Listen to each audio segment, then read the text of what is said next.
アリネプラネット。 Hello, I'm Arine. Today, I'll be getting started on my next Godot project, Shift the Dark. It'll be a simple, level-based, gravity-themed puzzle game. It's nothing robust, but it's time I get off my butt and start making some real games.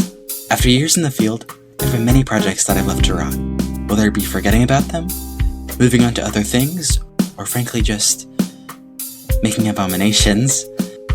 But in recent years, I've taken note of these struggles, and I've been trying to find ways to fight through them.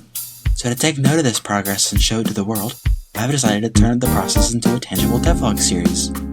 I can't guarantee it'll be the most entertaining, but I hope you enjoy. I'll be starting with an empty Godot project and showing you along the way. For starters, this is Uni. He's a good boy. He's the main character for my last puzzle game. This came locked as a sequel. I added Uni's sprite to a character body 2D and gave it the default character body script. However, I did replace the horizontal movement with this. In short, it just gives the player a bit more acceleration and friction. I also added a variable that sets the gravity, but I don't believe I'll actually need this, so disregard it. After adding in a tile map and creating some tiles for the little guy to interact with, we've got a box. However, a core mechanic of the game that I have in mind is rotating the level. So to do that, we need to put the player and the level in a separate scene, which is the child of our main scene. This means that the level will be able to rotate all together and not rotate anything else like the camera or the UI. If everything rotated together, it wouldn't look like anything was rotating at all. Speaking of rotating, it's time to implement that.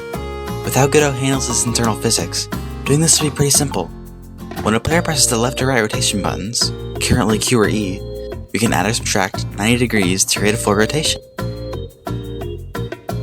Oops, forgot to convert to radians. And there we go, the level rotates by 90 degrees. However, Uni looks a bit unadjusted to the change in gravity. How can we keep him upright? I was actually stumped by this for a good while. I know I'd done it in the past, but I simply couldn't figure it out. That's when I remembered global positioning, or in this case, global rotation. See it this way. The global rotation of a sprite is its rotation in reference to the main scene. So if I make it that Uni's sprite remains at the rotation of 0 in the process function, he always remains upright. And just like that, Uni has his balance back.